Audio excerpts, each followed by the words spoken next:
کوئی اور سوال ہو تو کر سکتے ہیں. موزے پہ جو حکومت ہے اس سے وضو نہیں ہوتا. موزے کپڑے والا نہیں نہیں میں نے نہیں کہا. نہیں اس سے وضو ہوتا ہے. بالکل ہوتا ہے. سنیے اس میں شریعتیں بولتی کہ پاس میں آنا چاہیے اسمیل نہیں آنا چاہیے. ہاں وہ تو میں نے یہ کہا تھا. اس کے لیے میں نے جو بات کی تھی نا, میں نے کہا تھا کہ اللہ کے رسول صلی اللہ علیہ وسلم نے مسجد میں آنے کے آداب بیان کیے ہیں. ٹھیک ہے کہ ابھی جو ہم نے اتنی لمبی بات کی نا کہ نہ آنے پر خوشی اور نہ جانے پر کوئی دلی کیفیت, میں اسی لیے بیان کی بات ہے تاکہ مسجد کے لیے آنے کے لیے بندہ حاضر دماغ رہے. تو اللہ کے رسول صلی اللہ علیہ وسلم نے فرمایا ہے کہ من اکل ثوما او بصلا فلیعتزل مساجدنا. اگر کسی نے کچا لہسن یا کچا پیاز کا لیا یا اس کی طرح جو ہے نا ایک اور جو ہے نا ایک چیز ہے اس کو جو جنگلی لہسن اس کو کہتے ہیں اردو میں, ہم پشتو میں اوگکئی بولتے ہیں, تو کراس. تو نبی صلی اللہ علیہ وسلم نے فرمایا اگر کسی نے کچا کھا لیا ہو تو مسجد میں نہ آئے, گھر میں نماز پڑھے, مسجد میں نہ آئے. کیونکہ مسجد میں ملائکہ کو بھی اس سے تکلیف ہوتی ہے, اس کی بدبو سے, اور لوگوں کو بھی ہوتی ہے, اور اللہ کے رسول صلی اللہ علیہ وسلم کو بدبو سے بہت جو ہے نا دوری تھی.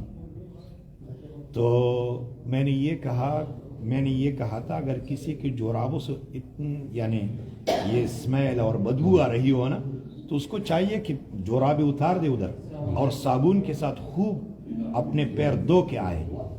رہی بات جورابوں پر مسح, تو احادیث میں تو یہ مسئلہ ہے ٹھیک ہے, لیکن مذہب کی دلیل آپ لوگوں کو دے کر سمجھاؤں گا. اکثر لوگ کہتے ہیں کہ ہم امام صاحب کے مذہب پر ہیں. اصل دین تو قرآن حدیث ہے. کیا ہے؟ کتاب و سنت. امام حنیفہ رحمہ اللہ نے بھی یہ بات کی ہے کہ بھائی جب میری بات کتاب و سنت کے خلاف دیکھو تو میری بات کو دیوار پر مار دو اور کتاب و سنت کو پالو کرو. یہ ہے دین, یہ ہے مذہب. لیکن لوگ پھر بھی یہ کہتے ہیں کہ ہم حنفی ہیں. اگرچہ یہ لوگ حنفی نہیں ہے, یہ بات جورابوں والے مسئلے سے بھی اہم اور ضروری ہے. کیسے؟ امام حنیفہ رحمہ اللہ کہتے ہیں کہ اللہ رب العالمین عرش کے اوپر ہے. اگر کسی نے کہا کہ اللہ ہر جگہ, امام حنیفہ رحمہ اللہ نے کہا یہ کافر ہے. اور اگر کسی نے کہا کہ اللہ عرش پر ہے لیکن مجھے پتہ نہیں کہ عرش کہاں ہے, تو کہا یہ بھی کافر ہے کیونکہ یہ نہیں پتہ. قرآن میں اللہ رب العالمین نے فرمایا عرش کا ذکر کیا ہے. تو کہتے ہیں کہ اللہ نہ اوپر ہے, نہ نیچے ہے, نہ دائیں ہے, نہ بائیں ہے, نہ پیچھے ہے, نہ آگے ہے, نہ متصل عالم ہے, نہ منفصل عالم ہے. یہ الحمدللہ آپ لوگ عام لوگوں نے, آپ لوگوں کو نہیں پتا, یہ مولویوں کو پتا ہے. تو یہ بھی حنفی ہے. سلوک میں چشتی, سہروردی, نقش بندی, قادری بن گیا, یہ بھی حنفی ہے. نہیں, حنفیت کو ان لوگوں نے کیا بنا دیا ہے واللہ عالم, معجون مرکب چیز بنا دیا ہے. اصل حنفی بندہ بن جائے نا تو پھر بات بالکل جو ہے نا وہ حل ہو جاتی ہے, ختم ہو جاتی ہے, اختلاف مٹ جاتا ہے. تو امام حنیفہ رحمہ اللہ کے بارے میں یہ لوگ کہتے ہیں کہ ہم اسی کے مذہب پر ہے. تو امام صاحب اپنے فوت ہونے سے کچھ دن پہلے ان کا شاگرد ہے ابو مقاتل سمرقندی, وہ کہتے ہیں دخلت علی ابی حنیفہ. یہ سنن ترمذی میں ہے. کون سی کتاب میں؟ سنن ترمذی میں. کہ میں اس بیماری کے دنوں میں, وہ جیل میں تھے, میں ان کی خدمت میں حاضر ہوا. فدعا بما, پانی منگوایا اور جورابوں پر مسح کیا, اور پھر کہنے لگے فعلت شیئا لم اکن افعلو, میں نے آج وہ کام کیا کہ پہلے میں نہیں کرتا تھا. مسحت علی الجوربین وہما غیر منعلین, میں نے ایسے جورابوں پر مسح کیا جو غیر منعل ہے. منعل اس کو کہتے ہیں جو نیچے سے کوئی چمڑا وغیرہ لگا ہوا, ٹھیک ہے. تو میں نے عام جورابوں پر مسح کیا ہے, ٹھیک. تو یہ انہوں نے رجوع کیا. پہلے وہ شرط لگاتے تھے, یہ ان کے شاگرد تو مانتے تھے, ابو یوسف محمد بیان حسن شیبانی, وہ مانتے تھے جورابوں پر مسح, اور وہ نہیں مانتے تھے, وہ کہتے تھے کہ نہیں منعل ہو.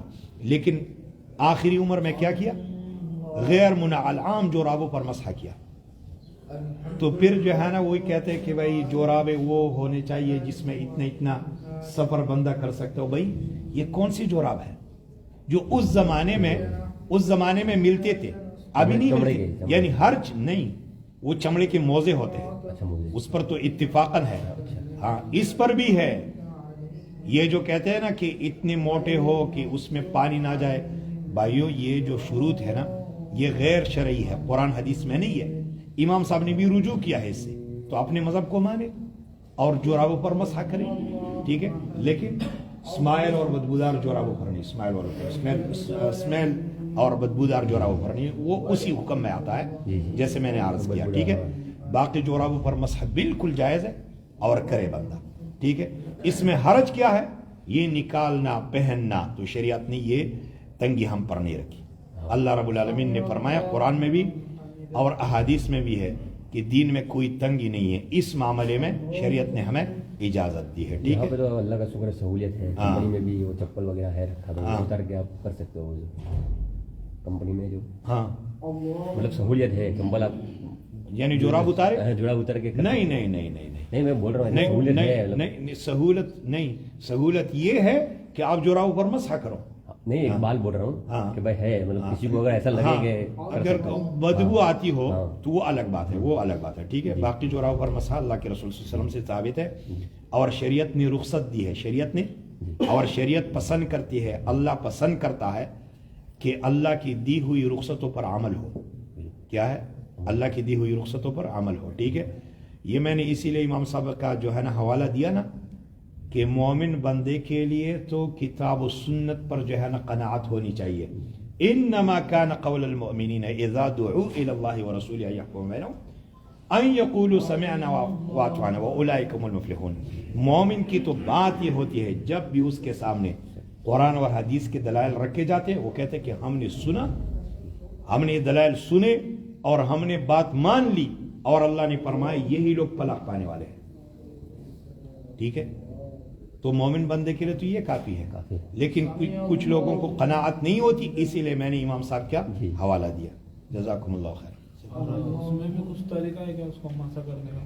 وہ اس طرح صرف اوپر سے ہاتھ، اوپر سے نیچے ہاتھ گھمانے کا؟ نیچ نہیں، نیچے کے بارے میں تو علی بن ابی طالب رضی اللہ عنہ کا قول ہے۔ ہاں ایک منٹ، یہ حدیث بتایا تھا وہ، اچھا ایک مطلب معلوم نہیں ہے آتا ہوں اس وہ علی بن ابی طالب رضی اللہ عنہ کا قول ہے لو کان الدین بالرأی، اگر دین میں اپنی طرف سے اپنی آراء چلتے نا، اپنے خیالات چلنے کی بات ہوتی تو ہم جورابوں پر مسح، موزوں پر مسح نیچے سے کرتے، لیکن رائے کی بات نہیں ہے، اوپر سے ہے، ٹھیک ہے۔